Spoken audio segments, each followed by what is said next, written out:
It's got to log in. That's what it's showing. Jamie Daniels is what it's showing. I don't see a chat. I guess this is what your point.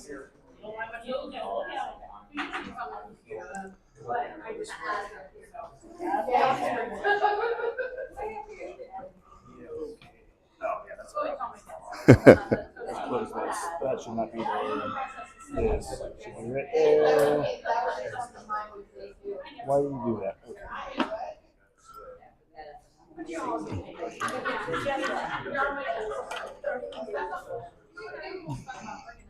There we go. You got me. Oh, you're doing it. This is your first. You don't have to stare yourself in there. I don't know. Maybe. I'm kidding. Man. No, I'm kidding.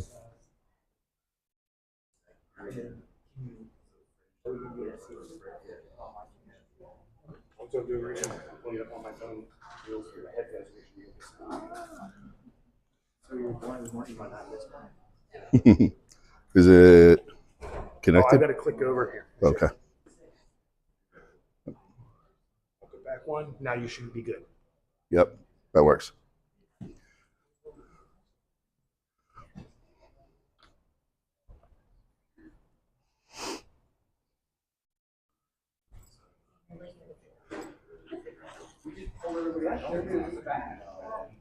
Hi, how are you this morning? Good. How are you? I'm good. I'm excited to be here. Yeah. Yeah. What are you doing with those colorful pencils? They were in my purse because I was supposed to go to softball last night, and I scorekeep. And you have different colors for No, what you're they're keeping up with? Pencils, Ah, but just fun pencils. yeah. I like it. I like mechanical ones because they're more precise when I'm trying to do around the bases. Ah, gotcha. My daughter was 6, so Does she play? yeah, she's only 6. This is her first year. Well, that's exciting. Yeah, she's really good actually. I'm surprised. They're like talking about all-stars, and I'm like, I'm not ready for all-stars. Let's maybe not put the pressure on the 6-year-old, right? I'm just glad that we didn't go last night because with the heat, it would have been Yeah. rough shape. Was it that warm up here? Huh. It was that warm up here last night? Yeah, it was like 96 Ugh. yesterday. That's weird. It makes me think it's going to rain today then, huh? With all that heat. I think it's supposed to rain this afternoon. Yeah. I'm going to drive to Orlando. I'm sure it'll rain right when I'm on the turnpike. Coming in the rain season. Yeah. I'm surprised we haven't hit it yet. Yeah. I thought it was supposed to be in the mid-90s today, too. But I do know that it's like 20% chance of rain this afternoon, but I think it's going to be high. High of 88 today. Yeah, it says like 2 to 3 o'clock it's going to rain. Of course.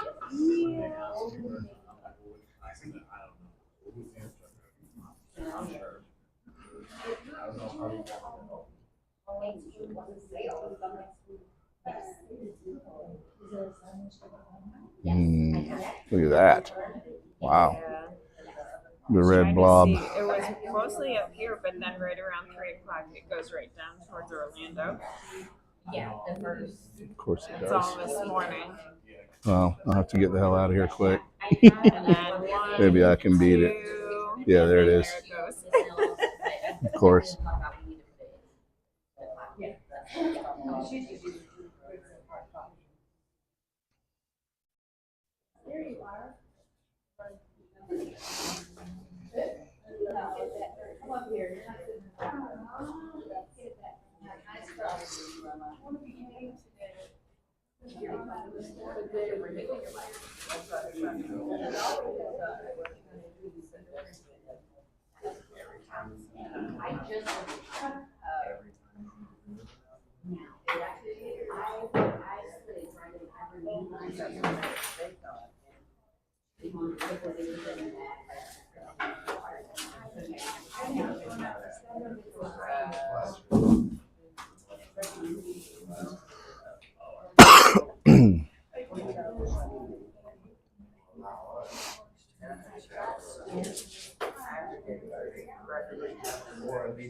So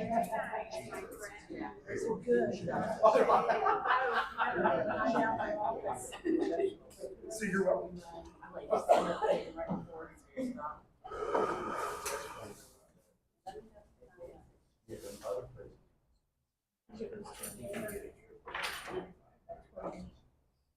Oh, I've already got that. I made one just like, I made that.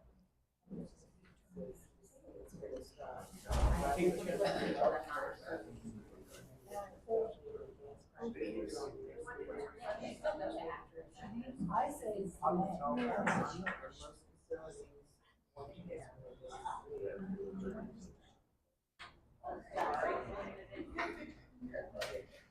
I'm sorry.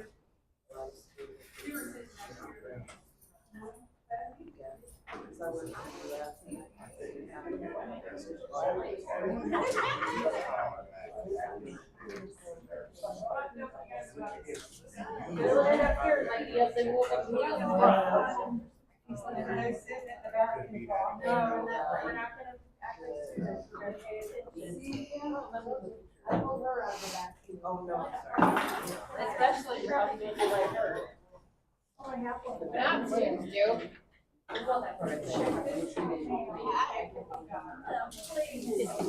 didn't fall asleep here at orientation. You have it, the link of it. Oh, I have it. So you put your time down for it. It's up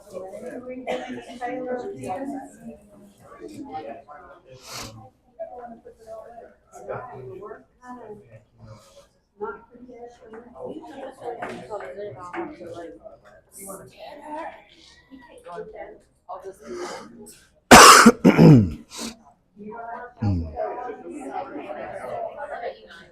I just want to make sure.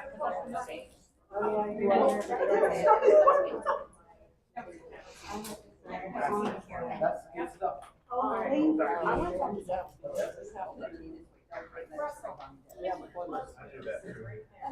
Or mine was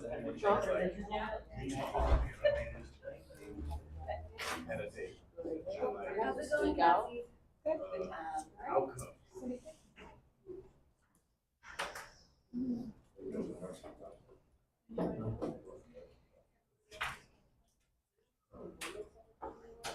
Monday.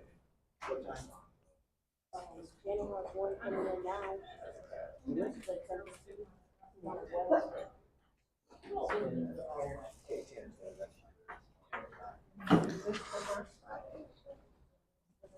Well, don't get up.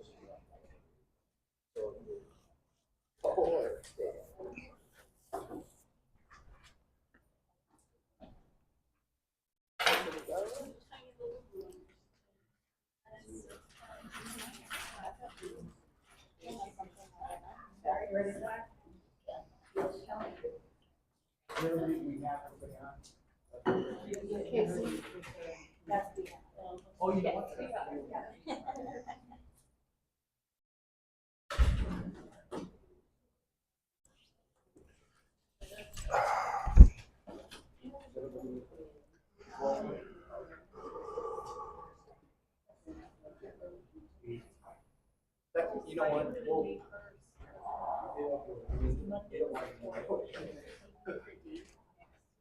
All right, is everybody ready?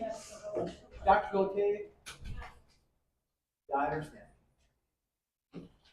Okay, well, I wanted to, I'm really excited about today for all kinds of reasons because after our guest speaker gets up and speaks today, then I get to do my all-staff meeting. You all know how I love to do and, preach and praise everybody's really good work, and it's always exciting for me. And this year, like no other, or this session, like no other session, I will bribe you with food. So we're bringing in Lee's chicken today, and it should be a good meeting. And I know most of you are here because of the Lee's chicken, but that's okay. I won't take any offense to that at all.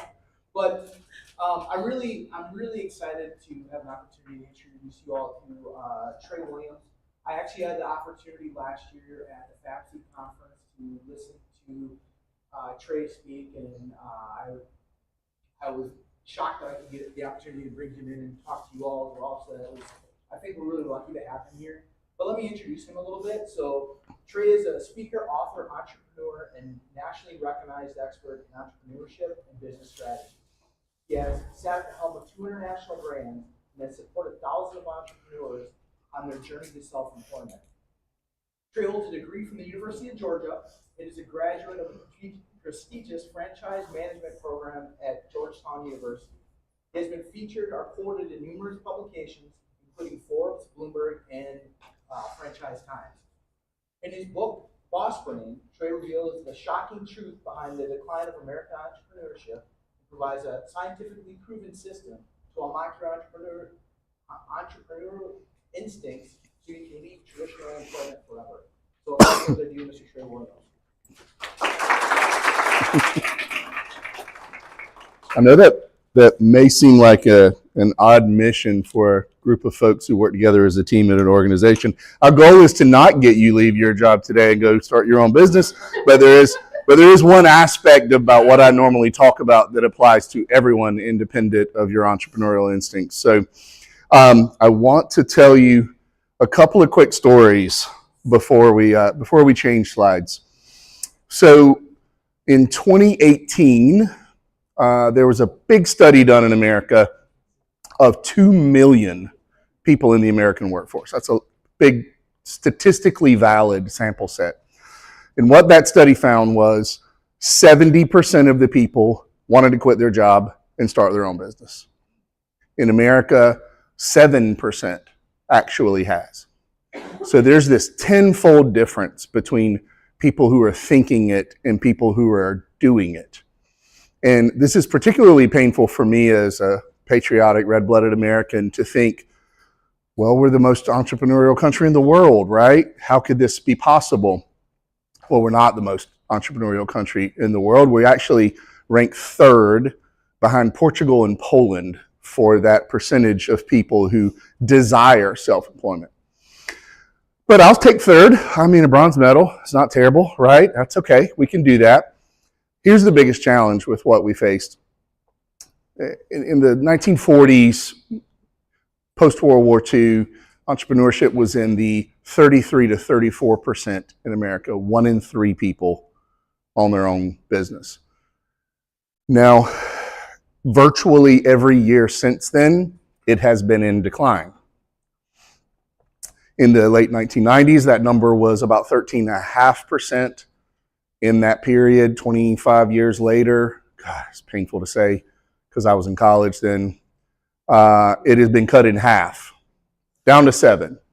So what that means is if you follow this trajectory, sometime in the mid-2040s, maybe 2042 or so, 99% of us are going to work for the other 1%. That's a statistically valid. You can go find this anywhere in the Department of Labor. Now, I don't like that idea as a patriotic American. I want to feel like everyone wants to live the American dream and has the wherewithal and the empowerment to do that. But I'm also concerned about that because I know how pissed off everybody is when they feel like 1% has accumulated 99% of the wealth. Could you imagine how angry we're going to be when 1% signs 99% of the paychecks? And there's a real challenge with that as well. I didn't even grow up in a small town. I grew up 10 miles outside of a small town. Had to drive about 10 miles to get to a red light from the home that I grew up in. And it's about, I don't know, maybe 2.5 hours north of here in southeastern Georgia. And in that town, you were either a farmer, you worked for the railroad, or you worked for the timber company. That was it. There was no competitive wages. There was no workforce development. There was no one there offering jobs. There were no now hiring signs. That didn't exist. So I credit that for a couple of things. I credit it with giving me this idea that I just thought everybody had to figure it out. In the holidays, we would sell, my mom made ceramics, and we would sell ceramics beside the road on these little folding tables like you have at church in front of the 7-Eleven. In the summer, we would pack up all the vegetables and put them in the freezer. Once the freezer was full, we sold vegetables beside the road. That was just what we did, and I thought everybody kind of did that. until I got to college and I realized the whole world had jobs, right? They didn't have to figure it out, but it made me who I was as an entrepreneur.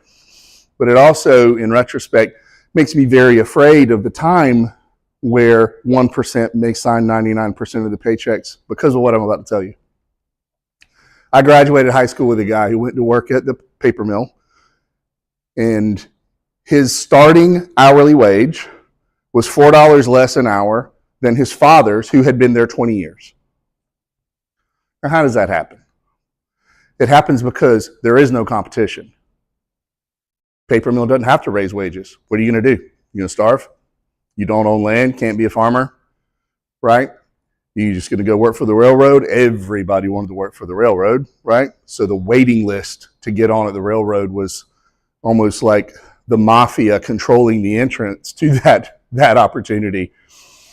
So the reason why entrepreneurship is so important, even if you yourself don't want to be an entrepreneur, is capitalism works best when there's competition. That's why you have to have a flourishing startup community in order for quality to rise, because we're all competing businesses, right? But capitalism thrives on voluntary participation. That's why you don't want government over regulation. When you're in the healthcare industry, think about that.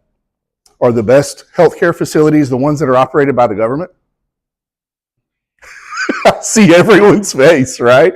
No, the ones who have to compete on service and quality, et cetera. Now, I would argue that anything that has been subsidized by the government has lost quality and therefore has lost its competitive potential, including education and healthcare. You know, there's a reason why your big HD television at Costco is now $180. And 15 years ago, it was $4,000. If it was subsidized by the government, it would have increased in price just like college education, right? So I'm telling you all of this today, not because I'm here to talk about you following your inner calling to become an entrepreneur.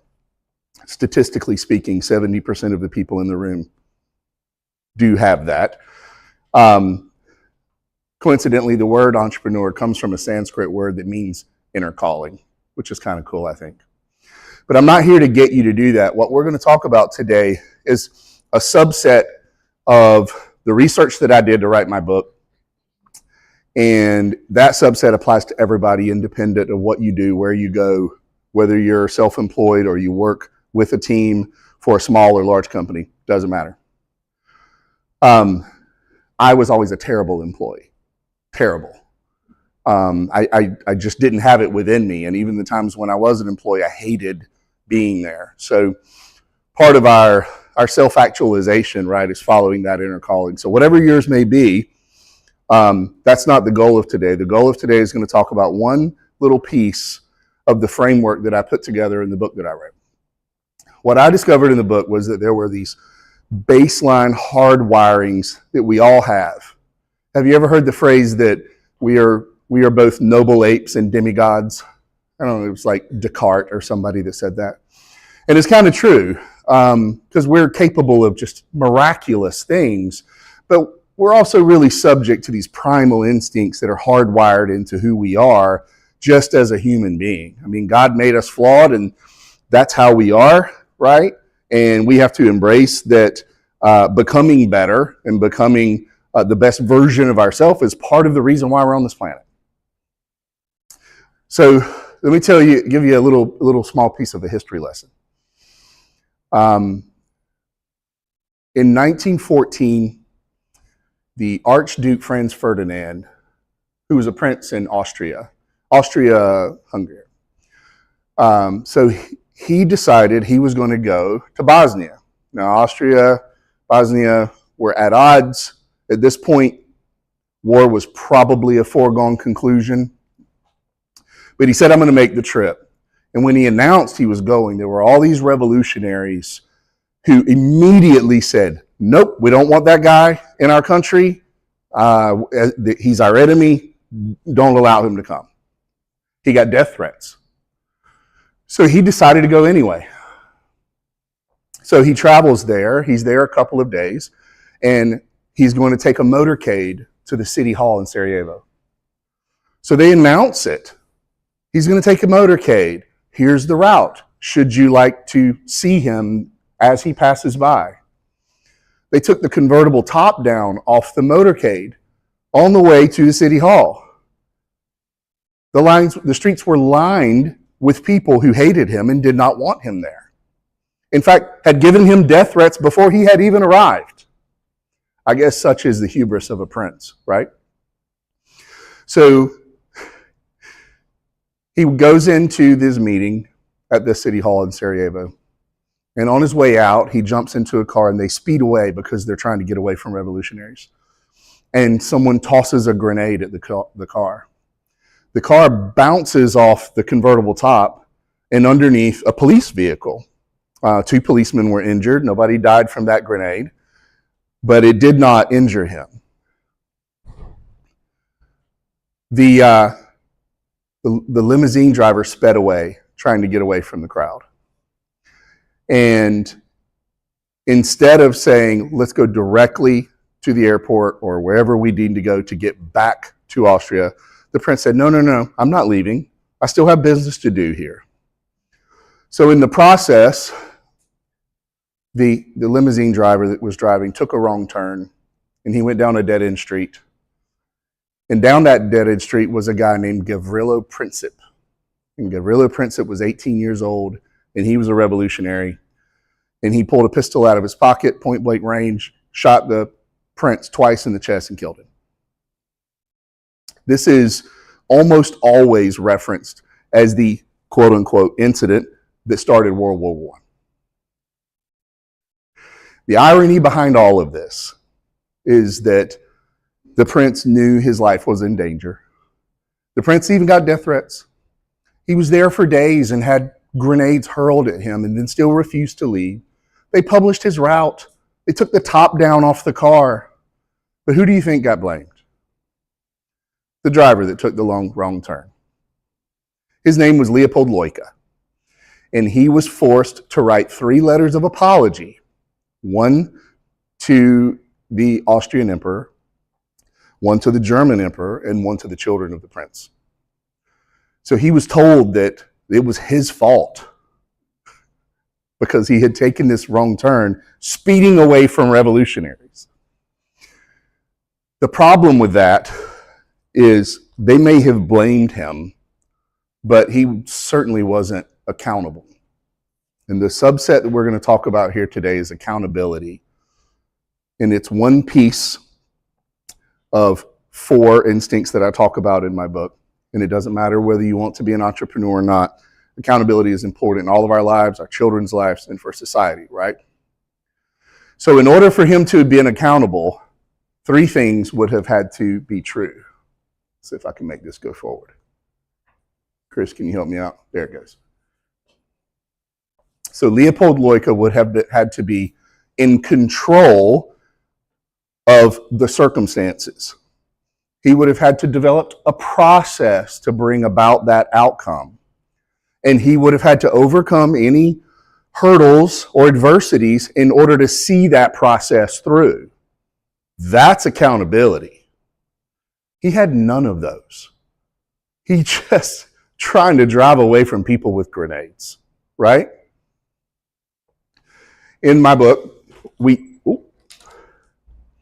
I outline 4 different entrepreneurial instincts, and each of them has a subset of the cycle that perpetuates them. Accountability is perpetuated by your tenacity and your willingness to maintain control, for your love of the process independent of the outcome, and to have the diligence to overcome adversity and hurdles when those arrive during the process. That's true accountability.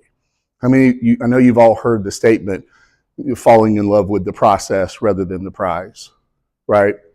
Champions are not made on Super Bowl day. They're made on all the days before Super Bowl when other people weren't working as hard as the people who eventually became a champion. So we chose accountability today because, look, it matters in each of our lives. It matters in our students' lives. They're aspirational. They need to feel like they are in control of their fate. and not be resigned to a circumstance that they think is controlled by some externality. And I want to talk about that feeling. Let me bring this up real quick.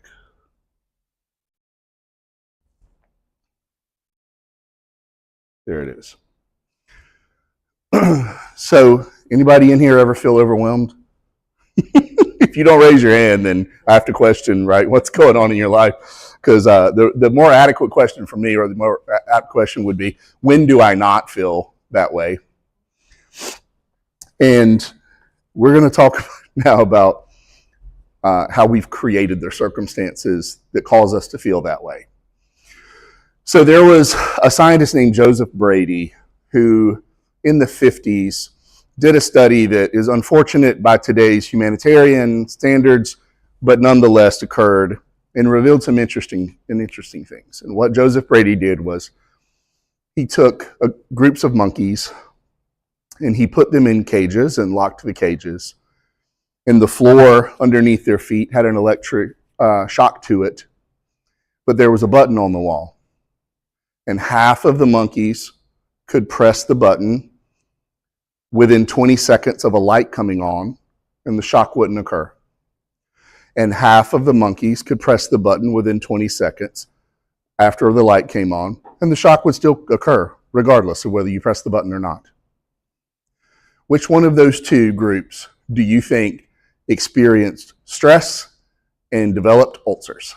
The ones who could press the button and control the circumstance, or the ones who just had to endure the shocks regardless? Which ones? It's the opposite. The monkeys who had control obsessed about staring at that light, and they couldn't look away at anything else because the light came on. They had to press the button or they were going to get shocked. The others just resigned themselves to their fate. It is what it is. I'm getting shocked. Nothing I can do about it.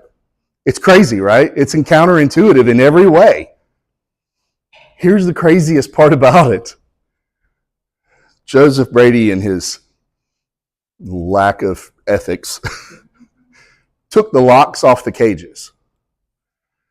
And the monkeys who had to endure the shocks regardless never even tried to open the door. They just sat there and got shocked. And the reason behind this, and this applies to us, is if you think you're not in control, you just endure the shocks. This is the life that I live. There's nothing I can do about it. I'm resigned to my fate. I'm not even going to test the door to see if it's locked anymore. It's mind-blowing. It hurts my heart to think about, right? But it's revealing in so many ways for those of us who feel like life is happening to us and that we are not in control of our life. When a lot of you may not agree with me when I say this, but it's true nonetheless. The life you have is the life you have chosen. I know that's painful for some people to hear, but the choices that you made in this country have gotten you to where you are. Now, there may be countries where that's not within that citizen's control, but in America, we all have that opportunity, and our choices are what placed us within the circumstances that we are within. Now, you might say, well, Trey, you're telling me that I should take control, but it was the monkeys who were in control that developed the ulcers, right? So that's a nice way of saying the monkeys were put in the cage. They didn't choose the cage, right? And it's not like they were given a reward if they pressed the button.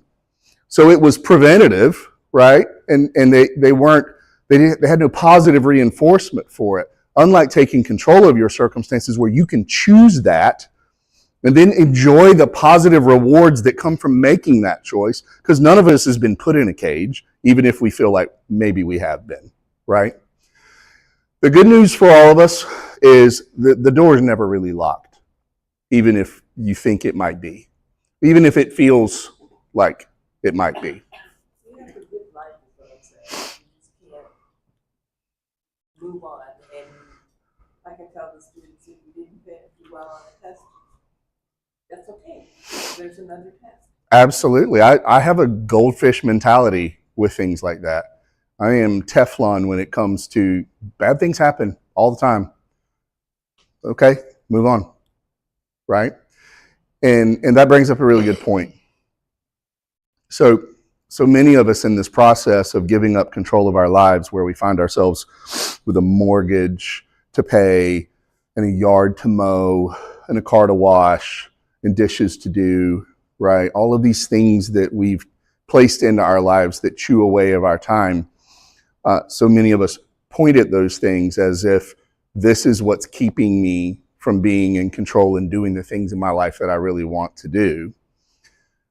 But we built those walls around us. We've chosen that cage, and it may sound crazy, but any person who feels that way has the ability to sell their house and live in an apartment where somebody does the maintenance and focus on something else they wanted to do, right?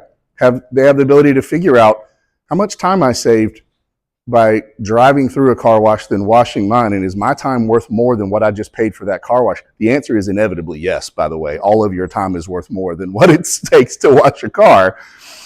But we have all of these conveniences, and we don't necessarily take the time that those conveniences offer us to become more productive, right? But you're talking about students specifically. Let's talk about that.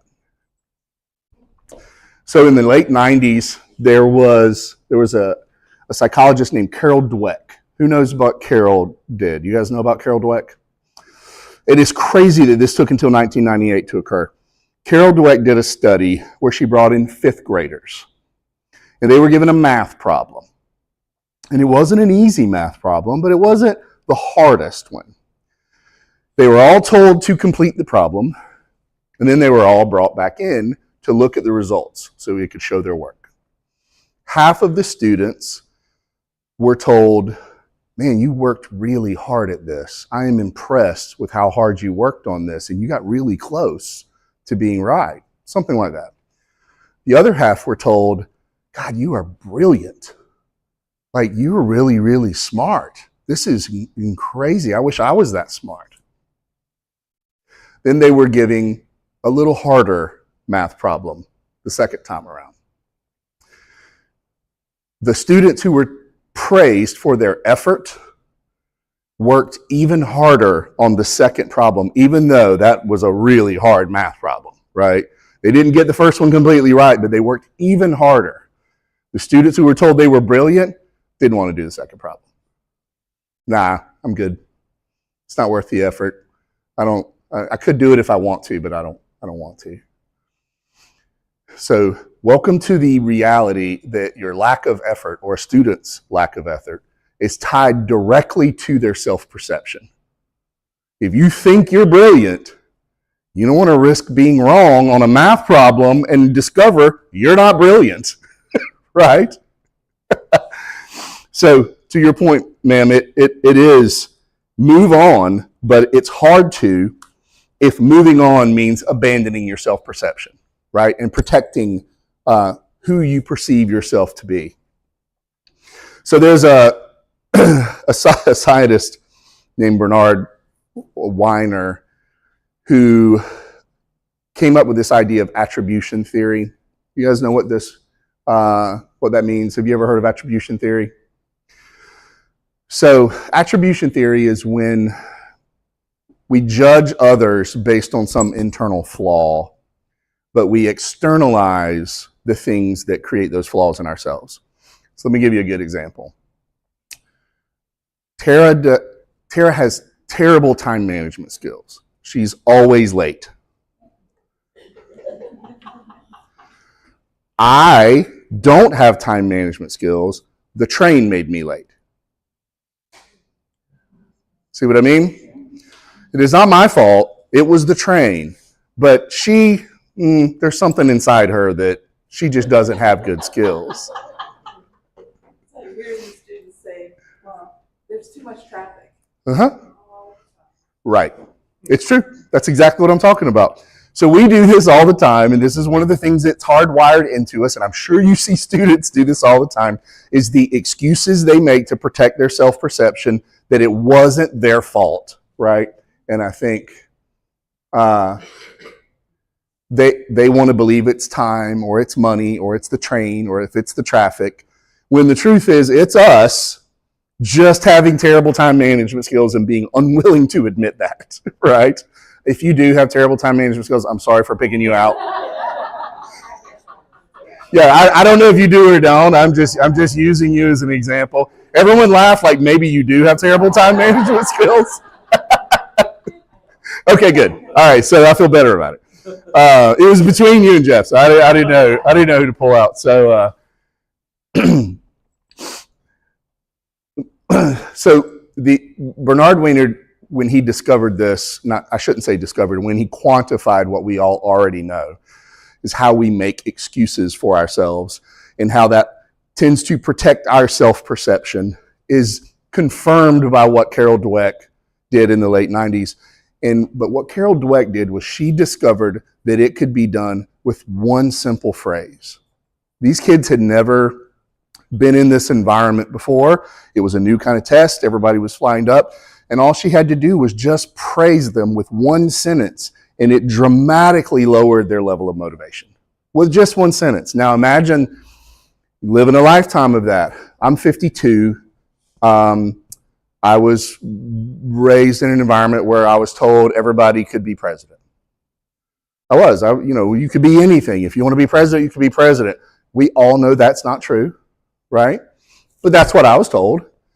And I was quite disappointed when I figured out that I likely was not capable of all of those things that I was told.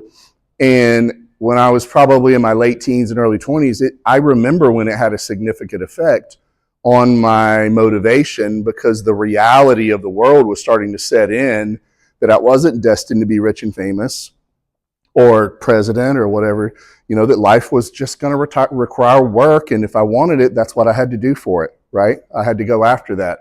Now, fortunately, I'm not a good example of this because people say that I'm stubborn. I choose the word relentless instead of stubborn, but I just don't have it in me to quit.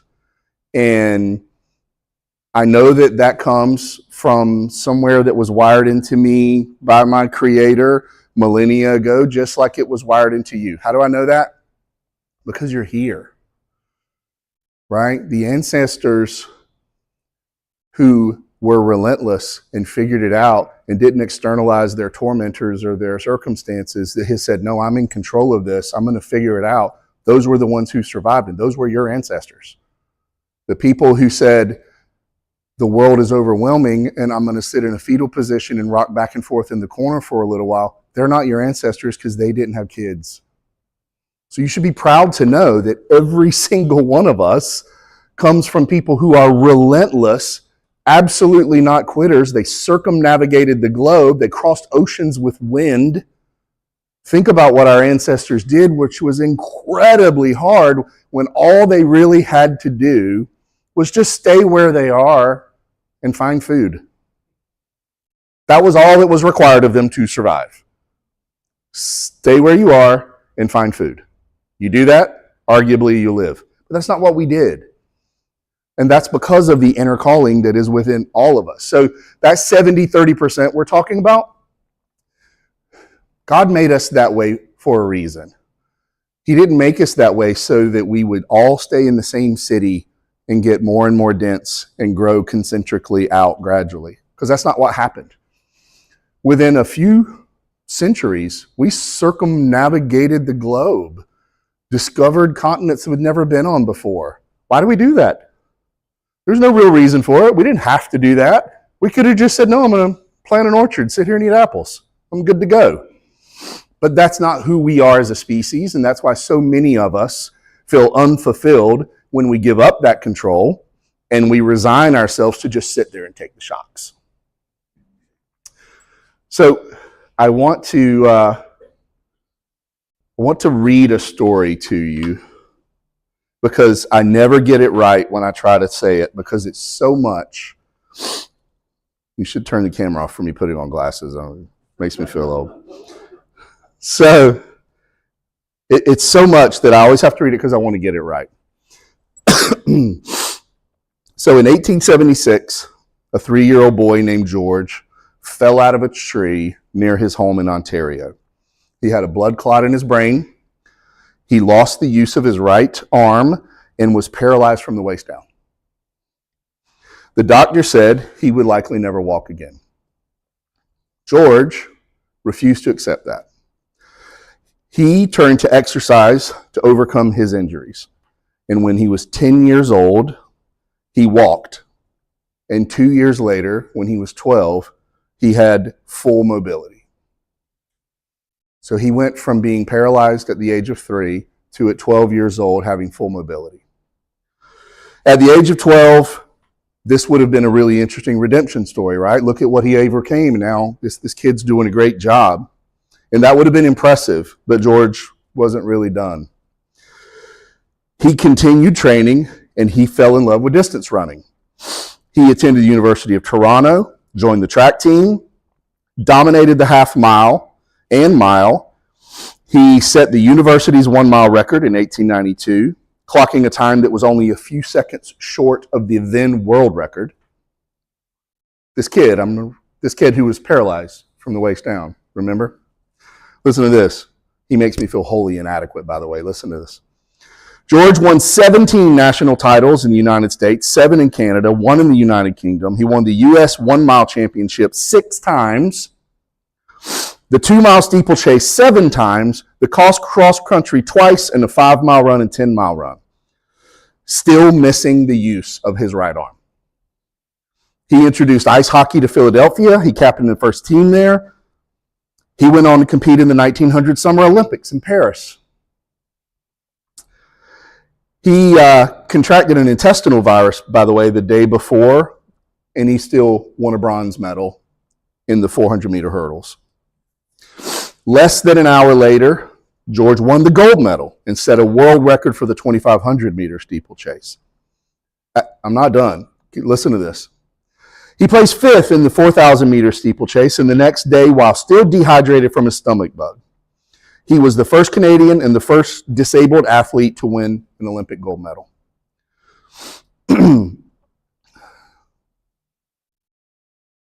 During the time, he won 131 races, including 33 national and international championships. He also got his master's degree and his PhD. He authored a series of books, was a member of the American Poets Society, learned to speak 9 languages. Like, I feel really inadequate, right? If I struggle to order a beer and find the bathroom in Spanish with the full use of my body, right? So what happened to George, you may say, was he became this person despite his challenges. He became this person because of his challenges. He never had the opportunity for his mom and dad to say, look how talented you are. Because they didn't know. He was 3 years old. He could barely walk when he fell out of that tree, right? He was a little kid. Now, was he probably a gifted athlete naturally? Of course. But they didn't know that when he was 3 years old. So all they could say was, George, if you want to walk again, you got to work hard. If you want to run like everyone else, you got to train. So his goal wasn't necessarily to walk again. His was to embrace that hard work and personal accountability was the only way that was ever going to happen. And he fell in love with the process. Walking became just the byproduct of who he became as a person, because it became more about control and process and diligence than it did about goals. Now, we all set goals for ourselves, me included, and I try not to talk about them because I don't want to be focused on the outcome. Instead, I try to put together, what do I have to do as a process? And then that outcome is a byproduct of the process that I follow every day. Like, I'll give you a good example. I am not a morning person. Like, I don't care what you're talking about at 8 a.m. I don't want to hear it until I've had a couple of cups of coffee. And then maybe around 10 a.m., I'm like, okay, let's chat. I'm up. I'm just not happy about it, right? It's true. Are you not a morning person either? I see you giggling about that. Yeah, but I'm sure he's up, right? And just not happy. He's like me. Yeah, just like, no, I'm not interested in this conversation right now. No, not who I am. Right. So I know that I don't want to have conversations early in the morning. So I go straight to my computer where I hate sitting when the day is fully functioning and I'm moving. And I do that thing when I don't really want to talk to anyone else that I can only do when I'm not talking to anyone else. That's just part of my process is I'll get up and I just go straight to my computer. And that sounds unhealthy, but I only sit there about an hour and a half, and then I've got that behind me and I start to feel better and I got my second cup of coffee, and that's kind of my process. And I'm not necessarily in love with it, but it's the process that has worked for me. What this really means is that success at anything, achieving your goal, your students achieving their goals, is the byproduct of relentless effort in the face of adversity. That's it. The most successful people in the world, George, others that we're talking about, will tell you that they're just going to keep going no matter what.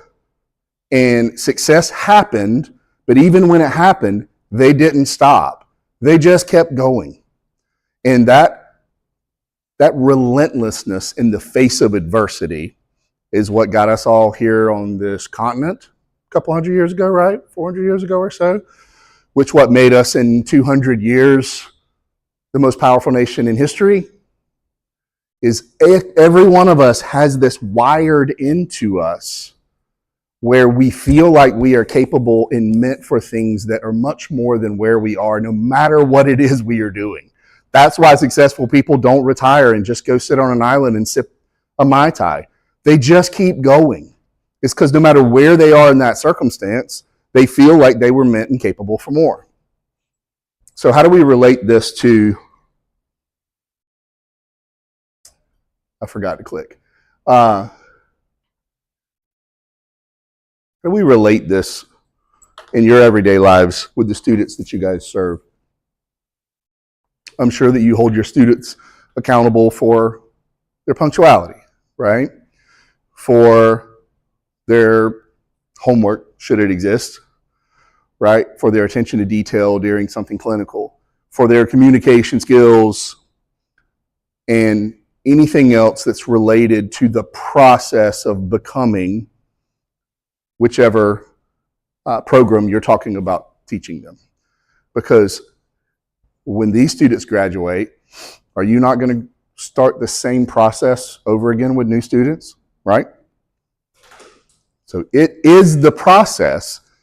The graduation is just an outcome of that. You're not here to graduate students. You're here to navigate them through a process. And then the outcome, if they have been held accountable, is that they graduate and they become gainfully employed. It's a different way of looking at it because the world right now loves instant gratification, right? The world that we live in post phone scroll is I need another dopamine hit. I need instant gratification now. Like my common metaphor for this is the buy now with one click button. Like, don't act like you don't love it. I know you do, right? I know you do, because you don't have to put in your address or your credit card. You just go click, and next morning it's on your steps outside your house, right? And we love that. Instant gratification, lowest level of effort. And preservation of energy is important, right, for our survival, but not in this way, right? It may be that undermines our eventual motivation. But the world that we live in is one of instant gratification. And it is not one that perceives that hard work and relentless dedication and diligence in the face of adversity is what creates the outcome that you're looking for. I have 6 nephews and a niece. And they're all a little older now. But about 10 years ago, every one of them thought they were going to be a YouTube influencer or an Insta famous. I don't mean 3 out of the 7. I mean every one of them thought that. That's just what they thought that was what they were going to do. Now, fortunately, one of them is now a dentist, and he actually applied himself, right? Another one's managing a big group of restaurants for Darden, and I'm very proud of what they're becoming. My niece is a real estate agent now, and she's fantastic at that. But the point was, there was this perception that traditional hard work, in the sense that probably most of the people in this room perceive hard work, was not the pathway to create the outcome that they were looking for. When you guys are teaching them, you're not just teaching them the curriculum, you're teaching them the guardrails of what it means to hold themselves accountable. And some of them maybe haven't ever experienced that before, right? And if they want to experience it, then go live with my mama for a couple of weeks. She'll straighten that right out, right? But since that's not possible for everybody, it's kind of on you guys to show them that the medium is the message. And the medium is one where they have to embrace that they are in control. It was not the traffic that made them late. They didn't leave early enough, and that was their fault. Deal with it, right? Don't be defensive about it, because that just shows now you're insecure in addition to having poor time management skills, right? So in the education world, and I want to leave you guys with this or open the floor to have a conversation. I was on a panel a few weeks ago where we were talking about the impact of AI on education. And the question was, is education going to be able to maintain its humanity in the face of a rapidly evolving modality, right? Where, I mean, you guys are old enough, most of you are to remember this. The internet became publicly available April 30th, 1995. I graduated college 2 weeks later. So I spent my whole college career with no internet. And then I entered a workforce with the internet. And I had no idea how to navigate that. I was wholly unprepared. Now you find me, I'm at the peak of my career, feel like I got it all figured out, and now AI makes me feel like I'm wholly unprepared for what is coming. And we all are, quite frankly. The speed and the progression of this right now is hard to overstate, because what's happening hasn't reached us yet. But if you're paying attention to the things that are transpiring, there's so much change coming in the next year and a half, 2 years, that we're going to look back on this in posterity and go, man, that was the moment. That was our April 30th, 1995. Because now the internet's ubiquitous, right? It's in your pocket. It's controlling the gas pump over there at this Shell station. And we don't even think about it. We used to say you would go on the internet, like it was a destination. Like, let me go on the internet, right?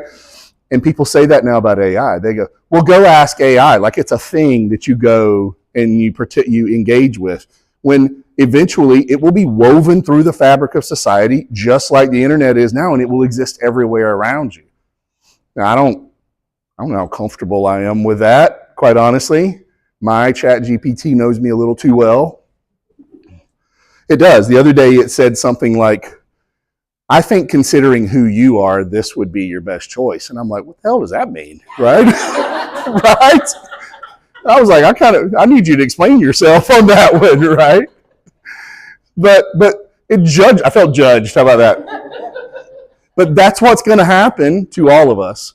And right now it's happening to your students. You're training your students with modalities that are going to evolve so quickly in the real world and in the work setting that it's going to be woven through what they do, but you're probably not using it right now to train them, right? Here and there. So the panel landed on this.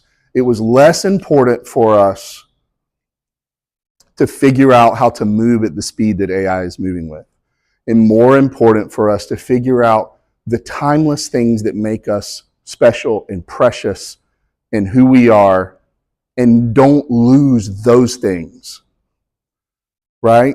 Let's not lose our humanity to this. And instead of trying to move at the speed of AI, let's circle the wagons around what AI will never replace, right? Empathy and compassion and the things that have allowed us to flourish the way we have.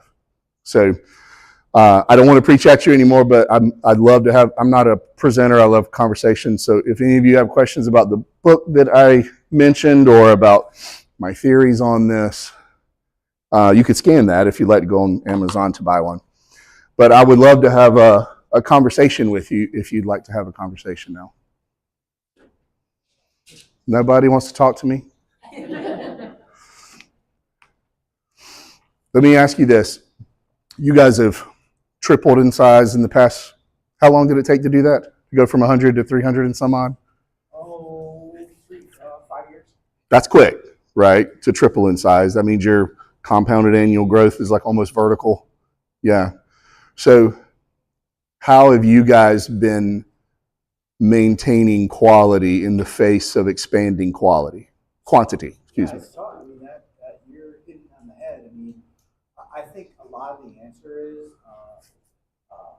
with the staff that you have and continue to evolve and find out what the obstacles are from your students. Right. And, but ultimately, really good teachers can overcome a lot. And I think that's the advantage that we had. Is we had a core, really good group of instructors. Yeah. And they helped us overcome a lot. I mean, COVID was, that all happened during the COVID time. That was the adjustment that everybody, there's a lot of people still here that were here during COVID. The adjustment that they made was unbelievable. Yeah. Yeah. Well, kudos to you guys on managing that over such a short window of time. You know, it speaks to your commitment. The company that I run is experiencing similar growth, and I will say for us that the hardest part for us is not sacrificing or undermining what got us to where we are in order to get us where we're going. And like, we take our core values very seriously at Fleet Force, and everybody's supposed to know them, right? Most of the people can recite those to you. I wrote those. If you go on our website, you can click the Our Story tab. It'll tell you those. I wrote those personally. I wrote the definitions to them, right? The first of our core values is gratitude, and that means joyful words and a thankful heart. If you're a negative naysayer and, you know, always pissed off, you're on the wrong team. That is not who we are. A company, a school, a church, a society is a group of vectors, right? We're all on different trajectories, and I don't want somebody on my team who's not on a trajectory to converge with the rest of the team at the point where we're all trying to get to. And if you're aimed in a different direction, your destiny lies elsewhere. And as you guys continue to grow, I'm sure you'll feel those cultural challenges. And I like to call it a cultural distillation, right? It sounds fancy, but listen, anything that gets distilled comes out stronger. And we have a pretty good attrition rate once you get past that first 90 days. In that first 90 days, people figure out pretty quickly, I love this, or this is not for me. And it's binary. Culture is binary. You're either in or out. Like every one of us has been somewhere we didn't fit in, and nobody had to come and tell you didn't fit in. You said, I probably need to remove myself from this environment. I am not in the right place. I've been there in Baltimore one time. Yeah. Yeah. I was not in a place where I knew that I was meant to be, but culture with a company is that way too. It's binary. There's no such thing as kind of fitting in. So, I'm sorry? I did that in a marriage. See, there you go. You're either in or out, right? It's binary. I agree with you. Well, I can't tell you how much I appreciate you guys giving me the time to come have this conversation. I don't get to do this as often as I like. Most days I'm just doing my real job, and I love this so much more. So thank you for having me, and if there's ever anything I can do for you individually or for Taylor, I want you guys to know that I'm a resource and an ally for you. I'm a Georgia boy, but I'm a proud Floridian, and so I grew up 10 miles outside of a little town called Blackshear, which is about an hour and a half northwest of Jacksonville. So you were big city compared to where I grew up. Yeah. Yeah. But we were right near Okefenokee Swamp, near Waycross. You can't get there from here. Yeah. I look back though, at the time I hated it. And I look back though, and I credit that for kind of making me who I am. So I'm pretty proud of that. I used to work a lot harder to hide my Southern accent. Now I don't care anymore. I hear it every now and then on the end of some of your orders. You should hear me get on the phone to my brother. That's when my husband Oof. Oh, yeah. Talk to your friends. Oh, yeah. When I talk to my brother, all my employees are like, God almighty, where are you from? Right? No, I'm not saying there is. I'm saying I'm embracing it. I don't work so hard to try to get rid of it anymore. I've embraced who that is, who I am as that. I feel like cornbread. I like that, and sweet tea. I dig it. Those two things together. Well, thank you very much for having me here, guys. And I hope that some piece of this might have resonated with you. And if you read the book, one of the things I love most is send me a note through my website if there was anything in the book that you found really interesting, because I'm always surprised where people find something to be profound that I previously didn't notice, and I'm able to use that when I talk to other people in the future. But what I've been talking about here today is chapters 5, 6, and 7 in the book, and those are about control and process and diligence, and all of that wrapped up creates accountability. I know you're going to pass that on to your students, so enjoy the rest of your week. Thank you for having me.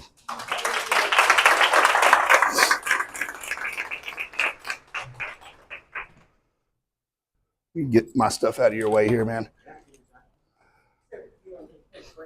Yeah, we can take quick breaks.